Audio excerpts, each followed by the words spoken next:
भारत की 7 बहनें, एक अद्भुत यात्रा का आरंभ। नमस्कार देवियों और सज्जनों, मैं हूं आपका दोस्त और होस्ट स्टीव, और आज हम एक ऐसे अनोखे सफर पर निकलने वाले हैं जहां भारत की आत्मा अपनी पूरी विविधता में सांस लेती है। हम बात कर रहे हैं भारत की 7 बहनें। ये वो 7 पूर्वोत्तर भारत के राज्य हैं जो अपनी अनोखी संस्कृति, विविध जातिता और प्राकृतिक सुंदरता के लिए प्रसिद्ध हैं। ये क्षेत्र, जिसे अक्सर लोग कम जानते हैं, असल में कहानियों, परंपराओं और एक ऐसे जीवन का खजाना है जो आपको मंत्रमुग्ध कर देगा। आपको विश्वास दिलाता हूं, इनकी हर बात निराली है, हर अदा में एक कशिश है जो बरबसी अपनी ओर खींच लेती है। ये राज्य है अरुणाचल प्रदेश, जिसे उगते सूरज की भूमि कहा जाता है, जहां भारत में दिन का सबसे पहला प्रकाश होता है। असम अपनी विश्व प्रसिद्ध चाय के बगानों, विशाल ब्रह्मपुत्र नदी और एक सींग वाले गेंदे के लिए जाना जाता है। मेघालय अर्थात बादलों का निवास, जहां दुनिया की सबसे ज्यादा वर्षा होती है। मणिपुर, जिसे भारत का रत्न कहते हैं, अपनी कोमल कला और प्राकृतिक परिदृश्यों से साजा हुआ। मिजोरम हरी भरी पहाड़ियों और घने बांस के जंगलों से आच्छादित एक शांतिप्रिय प्रदेश। नागालैंड अपनी बहादुर जनजातियों, उनकी अनोखी परंपराओं और प्रसिद्ध हॉर्नबिल ऊटी सब के लिए विख्यात। और त्रिपुरा, जो अपनी रजसी विरासत, प्राचीन मंदिरों और वन संपदा के लिए पहचाना जाता है। हर राज्य की अपनी एक अलग पहचान है, अपनी एक अलग कहानी है, जो भारत की अनेकता में एकता की तस्वीर को और भी खूबसूरत बनाती है। तो चलिए कंप्यूटर जी से कहेंगे कि वो हमें इस अद्भुत यात्रा पर ले चले। आज हम सिर्फ भौगोलिक सीमाओं को ही नहीं, बल्कि उन एहसासों को भी छूने की कोशिश करेंगे जो इन प्रदेशों को इतना खास बनाते हैं। मेरा प्रयास रहेगा कि इस वीडियो के माध्यम से आप और मैं, हम सब इन 7 बहनों के साथ एक गहरा रिश्ता बना पाए, उनकी रूह को समझ पाए, उनके अनुभवों को महसूस कर पाए। तो क्या आप तैयार हैं इस ज्ञानवर्धक और रोमांचक सफर के लिए? लॉक किया जाए इस अनुभव को। आइए शुरू करते हैं एक नए अध्याय का, एक नई खोज का खोज।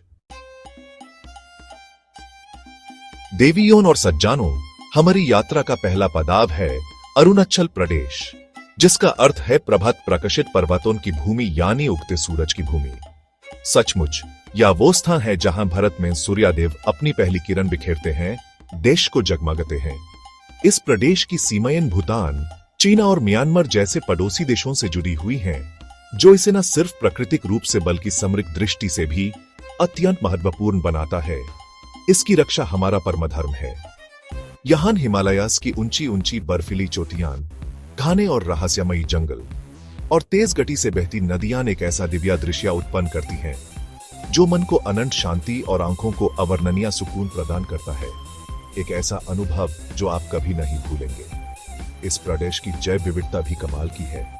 अनेकों दुर्लभ प्रकार के वनस्पति और जीव जंतु यहाँ अपने प्राकृतिक आवास में पाए जाते हैं। सोचिए जरा, उस पवित्र भूमि पर कदम रखना कैसा अनुभव होगा जहां से भारतवर्ष में दिन का शुभ आरंभ होता है। अरुणाचल प्रदेश सिर्फ प्राकृतिक सुंदरता का ही अक्षय खजाना नहीं है, बल्कि यह विभिन्न जनजातियों का एक समृद्ध घर भी है। यहाँ की लगभग 26 प्रमुख जनजातियां और उनकी कई अब जनजातियां अपनी अलग अलग रंगारंग परंपराओं, अपने विशिष्ट रीति रिवाजों और अपनी मनमोहक कलाओं के साथ इस प्रदेश को एक अनोखा सांस्कृतिक संगम बनाती है। तवांग मठ जैसे प्राचीन और विशाल पौध मठ यहाँ की आध्यात्मिकता और शांति की जीवन प्रतीक है, जो देश विदेश से अनगिनत पर्यटकों और श्रद्धालुओं को अपनी दिव्य आभा से अपनी ओर खींचते हैं। इस प्रदेश में शांत और प्राकृतिक वातावरण में अनोखा अद्भुत दर्शन को लफ्जों में बयान करना मुश्किल है। यहाँ की हवा में खप जाता है, किसी स्मृति जो बड़ी शांत जगह न बचा भाग दौड़ में की जाती है।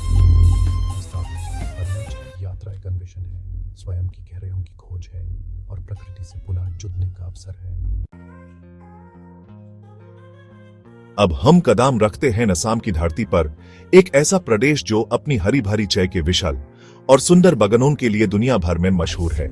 क्या आपने कभी सोचा है देवियों और सज्जनों कि आपकी सुबह की पहली प्याली चाय में जो सुगंध और ताजगी होती है, उसका आरंभ इन्हीं असम के खूबसूरत लहलहाते बगानों से होता है, जहां हर पट्टी में एक नई कहानी छिपी होती है।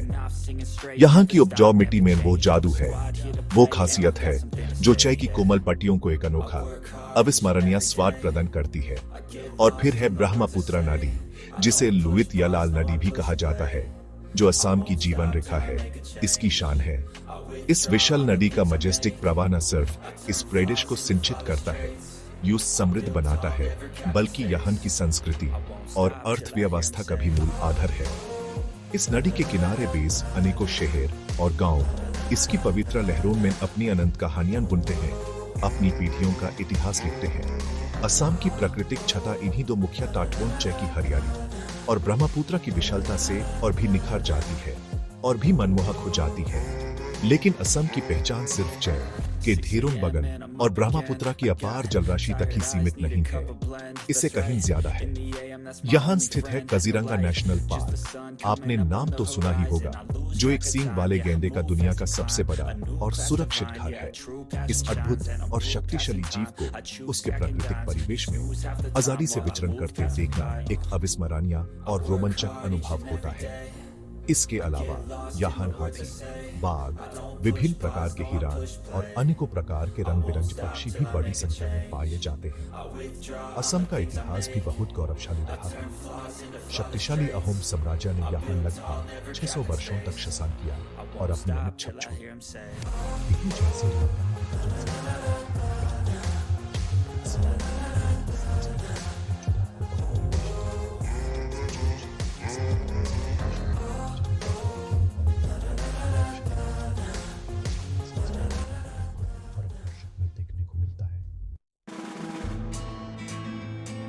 आइए अब हम चलते हैं मेघालय की ओर, जिसका नाम सुनते ही मन में बादलों की घनी सेफ्ट तस्वीर उभर आती है। एक सुकून का एहसास होता है।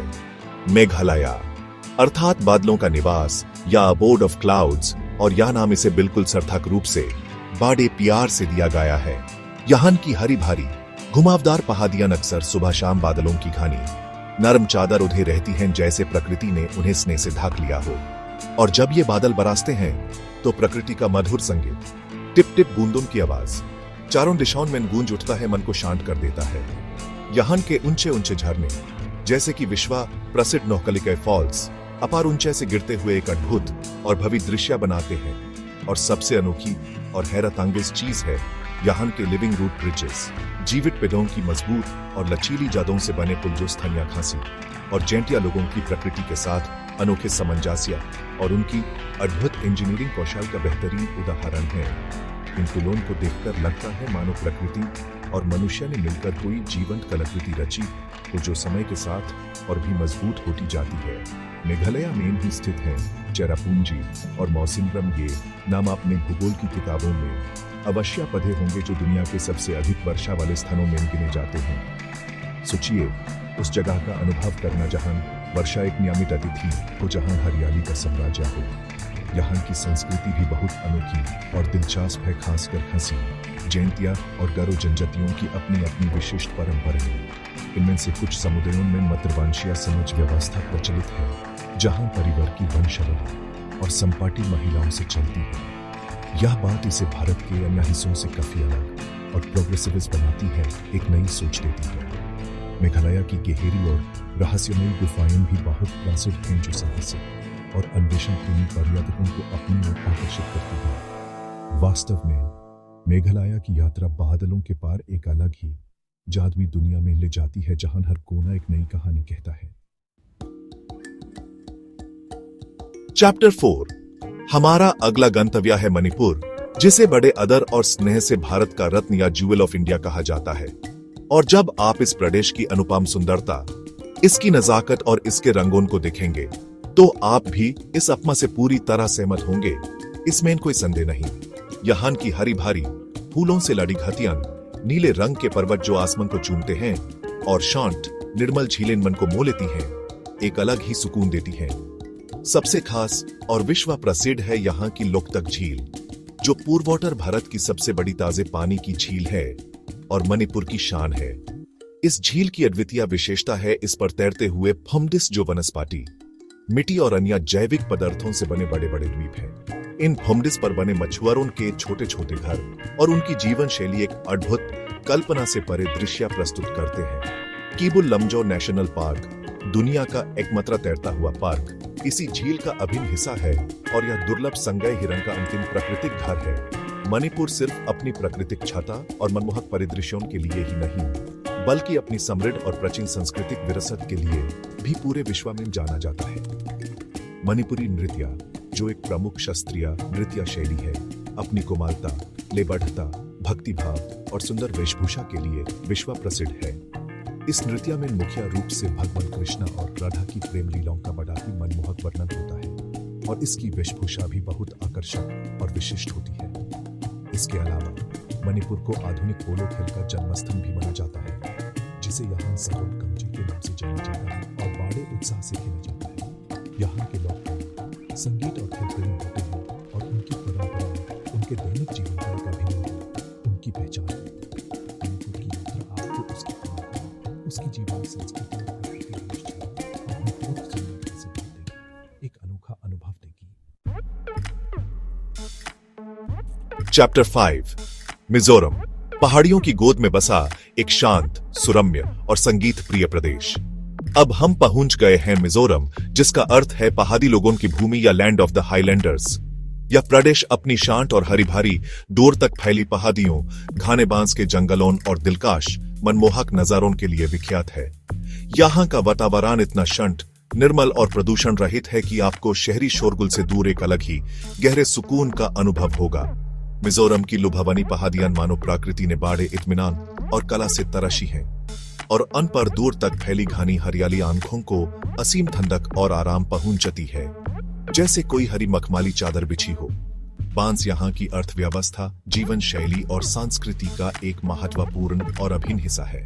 आपको यहाँ बांस से बनी अनेक सुंदर और उपयोगी वस्तुएं, घर और यहाँ तक कि पुल भी देखने को मिलेंगे। इस प्रदेश की ताजी हवा में एक अलग ही मिठास है, एक स्फूर्ति है जो तन और मन दोनों को नवजीवन प्रदान करती है। मिजोरम मुख्य रूप से मिजो जनजाति का निवास स्थान है, जो अपनी अतुल्य मेहमान नवाजी, उनकी ईमानदारी और उनकी मजबूत सामुदायिक भावना के लिए जाने जाते हैं। उनकी संस्कृति बहुत ही रंगारंग, जीवंत और संगीतमय है। संगीत उनके जीवन का एक अहम हिस्सा है। चपचरकुत जैसे उनके प्रमुख त्योहार बड़े धूमधाम, हर्ष और उल्लास के साथ मनाए जाते हैं, जिनमें पारंपरिक मिजो नृत्य जैसे चेराव या बैम्बू डांस, लोक संगीत और सामूहिक भोज का आयोजन होता है, जो उनकी एकता को दर्शाता है। मिजो लोग अपनी पारंपरिक और खूबसूरत वेशभूषा को बड़े गर्व और सम्मान के साथ पहनते हैं, जो उनकी पहचान का प्रतीक है। यहाँ के लोगों का जीवन सरल, परिश्रमी और प्रकृति से गहराई से जुड़ा हुआ है। वे सादगी में विश्वास रखते हैं। मिजोरम की यात्रा आपको न सिर्फ उसकी प्राकृतिक सुंदरता से परिचित कराएगी, बल्कि वहाँ के लोगों की सादगी, उनके अपनेपन और उनकी संगीत में आत्मा का भी अनुभव कराएगी। चैप्टर 6 नागालैंड, जहां हर जनजाति की अपनी अनूठी कहानी है और हर उत्सव एक जीवंत इंद्रधनुष। देवियों और सात जानों, अब हमारा कारवान पहुंचा है नागालैंड, एक ऐसा प्रदेश जो अपनी अनोखी, रहस्यमयी और विविध जनजातीय संस्कृति के लिए पूरे विश्व में जाना जाता है। इसे लैंड ऑफ फेस्टिवल्स भी कहा जाता है और यह बिल्कुल सही है, क्योंकि यहाँ साल भर कोई ना कोई उत्सव, कोई ना कोई त्योहार चलता रहता है जो उनके जीवन का अभिन्न अंग है। नागालैंड लगभग 16 प्रमुख नागा जनजातियों का घर है और आश्चर्य की बात यह है कि हर जनजाति की अपनी अलग भाषा या बोली है, अपनी अलग विशिष्ट वेशभूषा है, अपने अलग प्राचीन रीति रिवाज है और अपनी एक अलग गौरवपूर्ण पहचान है। उनका अपना एक संसार है। इन जनजातियों का इतिहास बहुत ही रोचक और वीर रस से परिपूर्ण रहा है। उनकी वीरगाथाएं और उनकी परंपराएं पीढ़ी दर पीढ़ी चली आ रही हैं। उनके पारंपरिक हथियार जैसे कि दाव, एक प्रकार की तलवार, और स्पीर, भाला, उनकी योद्धा विरासत और उनके एटीएम सम्मान का प्रतीक है। नागालैंड की ऊंची नीची पहाड़ियां और गहरी घाटियां भी उतनी ही रोमांचक और अनोखी हैं जितनी यहाँ की जीवंत और रंगारंग संस्कृति। नागालैंड का सबसे प्रसिद्ध और विशाल यूटीएसआव है हॉर्नबिल फेस्टिवल, जिसे बड़े प्यार से फेस्टिवल्स ऑफ फेस्टिवल्स कहा जाता है, यानी त्योहारों का त्योहार। यह यूटीएसआव हर साल दिसंबर के पहले हफ्ते में नागालैंड की राजधानी कोहिमा के निकट किसामा हेरिटेज विलेज में मनाया जाता है और इसमें सभी नागा जनजातियां एक साथ मिलकर अपनी समृद्ध संस्कृति, अपनी बेजोड़ कला, अपने ऊर्जावान संगीत और अपने पारंपरिक नृत्य का भव्य प्रदर्शन करती हैं। उनके रंग बिरंज हाथों से बुने पारंपरिक परिधान, विशल के और कलात्मक एड्रेस, सिर पर पहनने वाले आभूषण और अनोखे आभूषण देखने लायक होते हैं, मन को मोह लेते हैं। इस यूटीएसएफ के दौरान आप नगा कुजीन के अनोखे स्वादों का भी आनंद ले सकते हैं और उनके बेहतरीन हस्तशिल्प को भी देख सकते हैं और खरीद सकते हैं। नागालैंड की यात्रा आपको भारत की जनजातीय समृद्धि की एक गहरी और वास्तविक समझ देगी, आपको उनके जीवन के करीब लाएगी। यहाँ का हर कोना एक नई कहानी कहता है, हर चेहरा एक नई मुस्कान और अपनापन लिए होता है, जो आपको हमेशा याद रहेगा। चैप्टर 7 त्रिपुरा, जहां राजसी इतिहास, समृद्ध संस्कृति और प्रकृति की हरितिमा गले मिलते हैं। और अब देवियोन और सज्जानोन, हमारी इस पूर्वोत्तर की आनंदमयी यात्रा का अंतिम पड़ाव है त्रिपुरा, एक छोटा सा किंतु ऐतिहासिक और सांस्कृतिक रूप से अत्यंत समृद्ध राज्य।